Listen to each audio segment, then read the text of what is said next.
On this edition of Lexington Now, a national competition winner right here in Lexington, Thursday Night Live returns, and wildlife at McConnell Springs.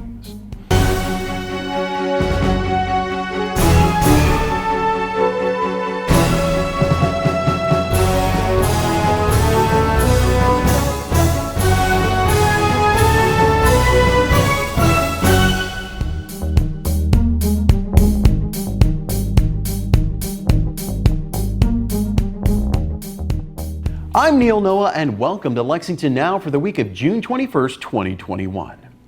An 11th grade student in Lexington is a national competition winner. Milo Golding was announced as the winner of the Doodle for Google contest at a press event. Milo is an inspiration not just for bringing honor to Kentucky, but what he was able to do through his art. Milo has taken one of the worst things that can happen to anyone, losing his dad at just 13 years old. And he has turned his pain into hope and inspiration for people around the world. It'll be on a platform where everybody around the world gets to see it. It takes a really special, powerful, strong individual to be able to do that. Everyone on Team Kentucky has been rooting for Milo throughout this competition, and we are so proud, not only that he's the winner, but it's that he turned out such an inspirational piece that speaks to all of us, and now it gets to be on a global platform. Google, thank you for investing $30,000 in Milo's education.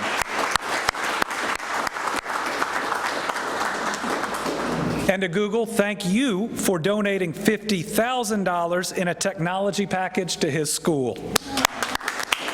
All right, whereas Milo Golding, an 11th grader at Lexington Christian Academy, is the 2021 national winner of Google's Doodle for Google contest, and millions of users will see his winning artwork featured on Google's homepage for a day. And whereas as the national winner, Milo, you, will receive a $30,000 college scholarship, which is amazing, along with Google hardware. His school, Lexington Christian Academy, will receive a $50,000 technology package. And whereas Google received tens of thousands of submissions from students across the United States from kindergarten to 12th grade for this year's contest, and Milo's award-winning artwork was selected in May as one of 5 national finalists. And whereas Milo's doodle creation, Finding Hope, was in response to the prompt, I am strong because. The intricate doodle, featuring a caring parent and small child, speaks to the resilience and hope that lives in all of us. He was inspired by his late father's advice to find inner strength through hope despite the obstacles one may face in life.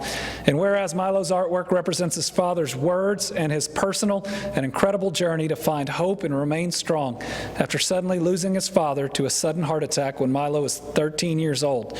He is hopeful for the future, and his aspirations to become a cardiologist demonstrates his resilience and desire to honor his father's advice. And not on here, but I learned he is about to go to the Governor's Scholars Program. And whereas Milo also founded a charity called the Sanguine Path to help provide hope for children ages 18 and under who've lost loved ones or been affected by challenging experiences.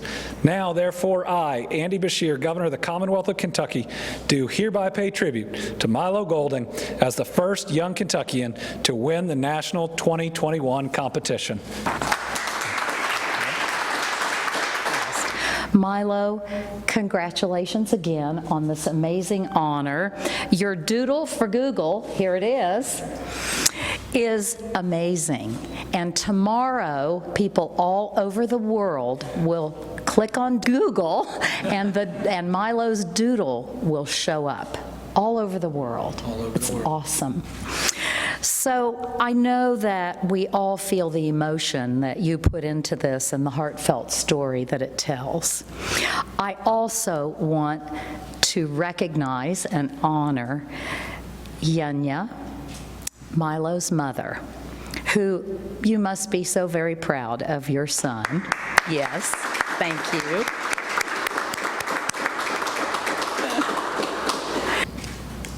First, I would love to thank my community and my school for all the support and encouragement I've received throughout this entire process. throughout this entire process. Yes. I'd also love to thank Google for providing this opportunity to kids like me who want to share their message and their story through their artwork. I am very and truly proud to be able to represent the state of Kentucky in this competition. Regardless of the uncertainties or fluctuations in life we may face, hope is always there. It is just our job to find that hope in order to move forward. I believe in hope. Hope has allowed me to move past life obstacles and overcome adversity during times of hardship. A popular downtown staple was put on hold last year due to the pandemic, but now Thursday Night Live is ready to entertain music fans of all tastes again. Here's Laura Fonch. Thursday Night Live has been an absolute staple of downtown entertainment really since the mid-90s. We've been around over 25 years as part of downtown's fabric. It's a great opportunity for people to come together and network, meet, have fun, and really just help support the economy that is downtown Lexington, which is kind of everyone's backyard. Thursday Night Live was actually started following a Commerce Lexington leadership visit to Charleston, South Carolina, where business leaders went and saw that their downtown had this huge event, weekly concert series, and it was driving so many people and helping drive the economy, so that they brought that idea back to Lexington. And again, in the mid-90s, we started what we know today. Thursday Night Live has, of course, always been downtown, but more specifically, it's always been on this piece of land that is now known as Tandy Park. The park itself has transformed a lot over the years. In 2010, the Fifth Third Bank Pavilion was created, which gave shade and kind of a centralized gathering area to the park. It also sparked a lot of economic development in the area. You saw a lot of new businesses, bars, restaurants that really helped add into that festive atmosphere that we have come to expect out of Thursday Night Live each week. So of course, the COVID-19 pandemic affected nearly every aspect of everyone's lives, and Thursday Night Live was certainly not immune. We didn't get to produce a single night in 2020. And that was, of course, it was unfortunate for the businesses in the area, for the nonprofits and all the businesses that come together and produce this event. We are excited, though, as we emerge from the pandemic, that July 1st will be the first night of Central Bank Thursday Night Live for this season. We expect it to be bigger, better than ever. Everyone is going to be here. So we're really ready to celebrate again, to help the economy and the businesses down here again, and we're just thankful for the opportunity. We will start on July 1st with an Eagles cover band called Night Flyer. Great band, really top-notch performers, and a lot of good music to dance to. And we have a 15-week season this year. We will go through October 7th. We have everyone from the Johnson Brothers, which are classic rock. We have Honeychild, which is more, R&B. We really have music for for everybody. We've got country, we've got just all of the different genres coming together. We'll have a DJ performing before some of the bands some nights, and we're really just trying to bring the community together and give everyone a reason to come downtown and have a good one. So one of the great things about the Fifth Third Bank Pavilion at Tandy Park is that we are equipped for a rain or shine, hot or cold concert situation. So we've got big ass fans that'll keep you cool. We have a cover if it rains. We're really equipped for any situation, and rain or shine, we're going to be here, live music, food, beverage, dance party, good time. For more information, you can check out the website for the Downtown Lexington Partnership. It's downtownlex.com. We also have very active Facebook, Instagram, and Twitter accounts. You can link to all of that from our website, which again is downtownlex.com. More wildlife at McConnell Springs after the break.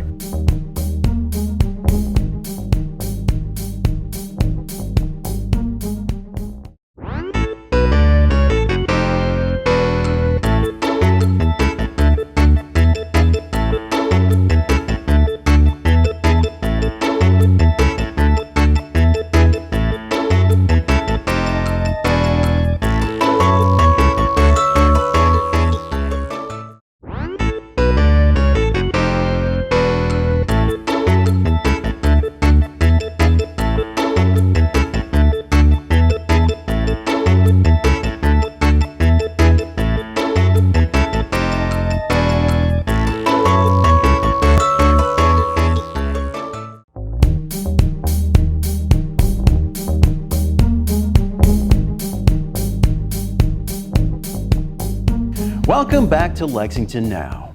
We now bring you part 2 of our series, Wildlife at McConnell Springs. This week, Stephen Rogers tells us why McConnell Springs is for the birds.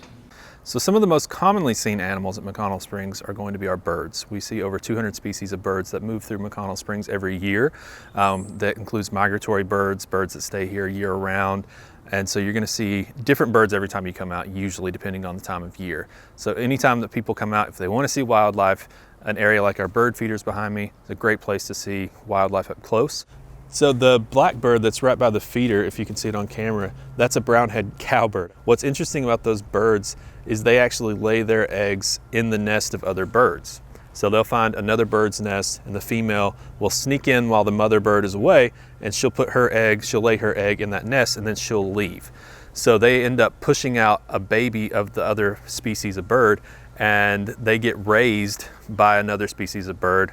The other bird feeds them, provides them with their food, and then once the baby cowbird is large enough to fledge and fly away, the parents come back, they keep an eye on it, the parent cowbirds come back, and then they teach the baby how to be a cowbird. So it's an interesting technique that they've developed, an interesting adaptation that they've developed, so the parents don't have to take the time to find extra food and waste extra energy on raising the babies. So they just come back and get the babies when they're a little bit larger. And then the small bird that's next to it on the ground, that's a house finch. They've got a little bit of red on top of their head. We see warblers that pass through the park actually this time of year. So early May, late April is a great migratory season in the spring. And so you see a lot of birds that are moving through. Birds that have been here during the wintertime are also starting to migrate because they flew south. And so they're flying further north to go back to their breeding grounds. And these birds that flew south during the wintertime that went to more tropical areas, they're flying back to their breeding grounds. So we see a lot of birds through the month of April and May that you wouldn't see year round typically.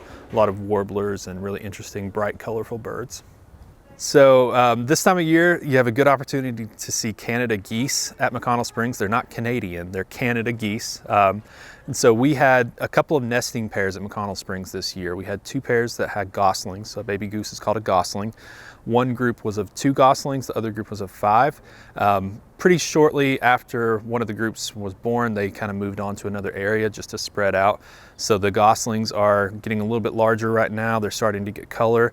And within a few short months, they'll look very similar to their parents in size and color, and then they'll move on. They'll start to follow their parents, and they'll learn how to fly and how to migrate around, and they'll go off with a flock of geese, and they'll move back later next year. We see ducks, mostly we see mallards. So mallards are going to be the ducks that you see that have a green head. The male duck is called a drake. So the drake, he has a green head and he has some gray on his back wing. The female is usually all kind of a brown color. So typically in a lot of birds, especially if they nest near or close to the ground, the females are going to be kind of a dull drab color and the males may stand out. It's pretty common in the bird world. So the females want to blend in and have camouflage on the nest. The males want to stand out, be attractive, and be able to draw a predator away from the nest. So even if you look at a bird that's more flighted, a songbird like the northern cardinal, our state bird, the red cardinal that you would see is the male, and he's trying to be attractive and stand out. The female cardinal has more brown and a more muted color because she wants to be able to camouflage and blend in with the nest. For more information about the park that you may want to find about the wildlife, you can check out lexingtonky.gov and the McConnell Springs page. And then the Friends of McConnell Springs website has some really good, interesting information about the wildlife. And I would recommend people check out the McConnell Springs Flickr page. We have some beautiful shots on our Flickr page. So if you just search McConnell Springs Flickr, there's some beautiful shots of plants, wildlife, and even some of the events here at the park. The Bluegrass 10,000 is back downtown, but there are some modifications to be aware of. Jessica Pearsall fills us in. The Bluegrass 10,000 began in 1976, so this is our 45th year. Last year, the 44th year, we only ran virtual. So this year we really missed it. We wanted to bring it back. And in previous years, we've had many spectators. We've had an award ceremony down at that classic loop on Richmond Road where you do a U-turn to come back in downtown. We usually had the Young at Heart band playing some bluegrass music to kind of cheer on participants.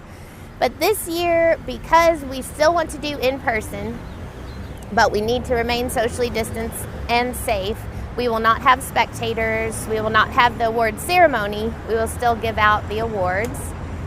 And we will still get to run in person on Saturday, July 3rd. And we are capping it at 2,000 people. We normally have about 4,000 runners that run through downtown at the Bluegrass 10,000. So we are also doing 12 waves of 175 people approximately to continue our social distancing, spaced apart 3 minutes apiece, in order to socially distance the runners, but we still get to run downtown and do our classic loop all the way out Richmond Road, turn back around to get our 10K in. We also have our 1 mile fun run, which we will run around downtown as well. And runners or walkers can participate in that fun run. So we have runners from elite 6-minute, 5-minute miles, all the way to people that are more like my pace that are 12-minute, 13-minute miles. But right now, we also have in our first wave wheelchair and hand crank runners. And so we do have awards for all of those divisions as well. The awards are divided by age and also device. If they do a wheelchair, hand crank, we have awards for those. And then every 5 years, we have the age groups, beginning at 16. The cutoff date is actually the 29th of June for in-person running, but I think it will probably fill up before then. And virtual can sign up all the way to 4th of July weekend. Good Times Racing is our timer, and John's Run Walk Shop is also doing a 10K training program. So you can sign up through them as well, gtraces.com, or lexingtonky.com will take you to that run sign up page. Everybody gets a t-shirt, and the t-shirt design this year is retro to flash back to that 1976 year that we started running. And so it has kind of a retro, muted colors feel. They're really cool. Everybody from virtual, fun run, and in-person Bluegrass 10,000 racers will receive a t-shirt. So you can go to runsignup.com and look for the Bluegrass 10,000. You can also look on our Facebook page.